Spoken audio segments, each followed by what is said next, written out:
Bonsoir, dans les titres du JT de ce 25 juin. 10 millions d'euros pour avoir commis une erreur médicale. La clinique du Val d'Ouest vient d'être condamnée par la justice. Fin du tutoiement, arrêt du contrôle aux faciès. Manuel Valls, qui était ce matin en visite à Saint-Cyr-au-Mont-d'Or, a posé les nouvelles règles de la police. Enfin, les jeunes nationalistes bravent l'interdiction de manifester décidée par la préfecture. Résultat, 70 personnes ont été interpellées ce samedi à la Pardue. C'est la fin de 10 ans de bataille judiciaire pour les parents de Charles. La Cour d'appel de Lyon vient en effet de reconnaître la clinique du Val d'Ouest responsable d'une erreur médicale. Admis aux urgences pour une ponction de la hanche, le garçon est depuis polyhandicapé. L'établissement devra donc verser 10 millions d'euros d'indemnité. Les explications d'Emmanuel Lebon. C'est ici, à la clinique du Val d'Ouest d'Écully, que la vie du petit Charles, 8 mois à l'époque, a basculé le 11 septembre 2001.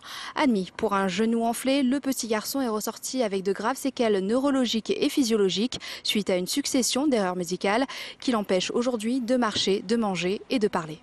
On a mis le projecteur sur les conditions de vie des victimes, sur le coût horaire des tierces personnes, sur la durée de tierces personnes. Ces principes-là sont protecteurs pour les gens. Ils nous protègent tous. Une décision qui pourrait faire jurisprudence pour les victimes d'erreurs médicales. En condamnant le médecin à une indemnisation de 10 millions d'euros, la Cour d'appel de Lyon a examiné le préjudice dans sa globalité, du préjudice moral au préjudice d'agrément, comme faire de la musique ou du sport. Mais pour l'avocat de la famille, il ne s'agit pas de la faute d'un seul homme. Dans l'histoire de ce drame, une série de grains de sable se sont produites, qui sont autant de petites scories, de fautes qui se sont ajoutées les unes aux autres. Et seul le premier de la série s'est retrouvé en lice, alors que d'autres médecins auraient pu répondre également de leurs fautes. Ni la clinique du Val d'Ouest, ni le docteur René Paul, qui officie toujours dans l'établissement, n'ont souhaité réagir à cette décision. Nouvelle manifestation des pompiers du Rhône. Cet après-midi, ils se sont rassemblés devant la caserne principale, rue Corneille, pour dénoncer la vente d'ici à un an de 250 logements de fonction. Des logements financés notamment grâce à des heures supplémentaires effectuées par les agents. Et c'est justement cet après-midi que la vente devait être entérinée par la direction. Au jour d'aujourd'hui, si je dois payer ne serait-ce que 200 à 300 euros de loyer, je suis complètement étranglé. Je suis un travailleur qui fait 2256 heures à l'année. Je vais au travail quand on me le demande. Je fais mon boulot correctement. Et au jour d'aujourd'hui, je vais être dans l'incapacité de nourrir ma famille s'il faut qu'en plus de ça, je les loge alors que j'avais le droit à un logement. La fin de la politique du chiffre pour la police, c'est l'une des annonces du Manuel Valls ce matin. Le ministre de l'Intérieur, qui a assisté à la traditionnelle cérémonie de baptême des commissaires, a par ailleurs appelé au retour à une police exemplaire. Les précisions de Félix Tommen. Après 62 promotions, la cérémonie est bien rodée. La Marseillaise pour commencer, la transmission du drapeau et la remise des écharpes pour ne citer qu'elle. Le protocole de baptême de la promotion Roger Vibaud, qui avait lieu ce matin à l'École nationale supérieure de la police à Saint-Cyr-au-Mont-d'Or, a été respecté à la lettre. La nouveauté, c'est qu'elle était présidée par le nouveau ministre de l'Intérieur, Manuel Valls, venu se présenter à une nouvelle génération d'officiers et rassurer toute une profession qui manifestait son malaise il y a un mois encore. Je dois répondre à ce malaise. Avec moi, les policiers peuvent compter sur un ministre qui exercera son autorité, qui leur fera confiance, parce que la République a besoin d'ordre et de loi.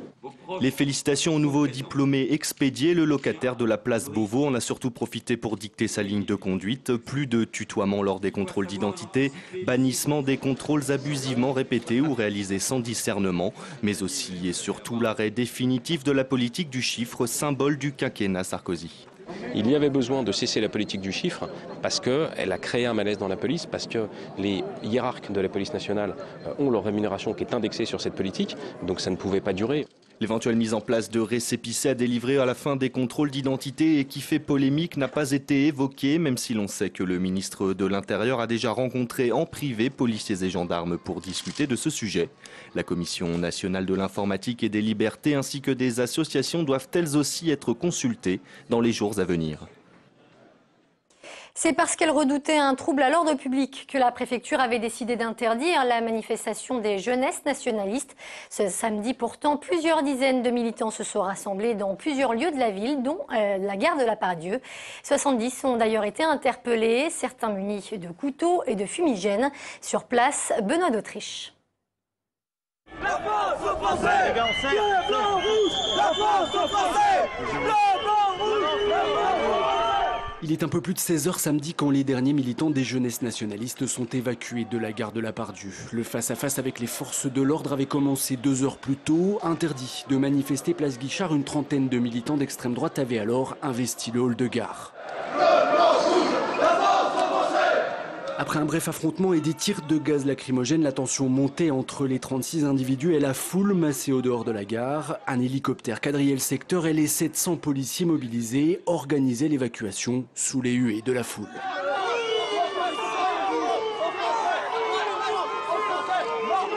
Moi, je trouve ça scandaleux qu'aujourd'hui, en 2012, des personnes, elles osent dire qu'il y a des étrangers. Alors, je suis désolée, il n'y a plus de Français de pure souche. On est tous nés en France, tout le monde a un travail.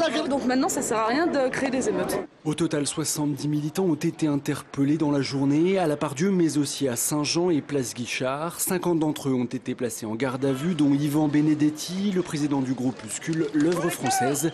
Ils ont tous été relâchés ce week-end. Aucune poursuite n'a été retenue.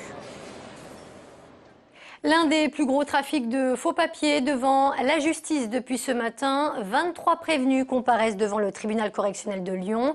Ils sont soupçonnés d'avoir délivré des passeports moyennant des sommes allant de 7 à 12 000 euros. Un agent du consulat d'Algérie de Bobigny ainsi qu'une employée de la préfecture de Paris sont soupçonnés d'avoir participé à ce trafic.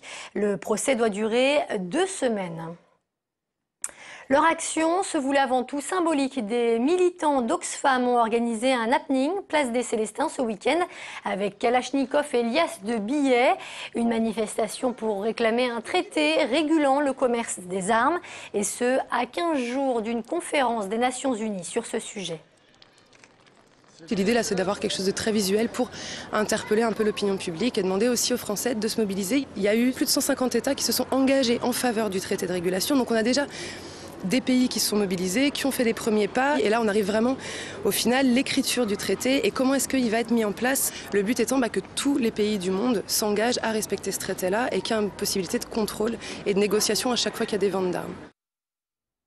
Mauvaise nouvelle pour les usagers du tunnel de la Croix-Rousse. Alors qu'elle devait durer 6 mois, la fermeture de l'équipement vient d'être allongée de 3 mois supplémentaires. Le Grand Lyon l'a annoncé cet après-midi. En cause une modification de l'architecture des têtes de tunnel. Petite consolation, le deuxième tube dédié au mode doux, lui, devrait ouvrir avec un peu d'avance, à savoir à la fin 2013 au lieu de février 2014. Il y a un certain nombre de travaux complémentaires qui doivent être faits, notamment au niveau de la place Chazette, également par des nouvelles mesures obligatoires en matière de désamiantage. Donc il y a un certain nombre de travaux complémentaires qui vont nous faire passer en gros de 6 mois et demi à 9 mois. Un mot pour finir sur la santé de Tony Parker et dont la participation au prochain JO semble aujourd'hui compromise. Le meneur de jeu des Spurs vient en effet de se faire opérer de l'œil gauche. Une opération qui s'est avérée, d'après le vice-président de l'Asvel lui-même, plus délicate que prévu. Un bout de verre a en effet pénétré l'œil à 99%. Victime d'une bagarre qui s'est déroulée dans une boîte de nuit de New York le 13 juin dernier, Tipeee a d'ores et déjà annoncé qu'il était forfait pour les prochains matchs de préparation avec les Bleus. Et c'est la fin de ce JT. Merci de nous avoir suivis. Passez une très bonne soirée sur TLM1.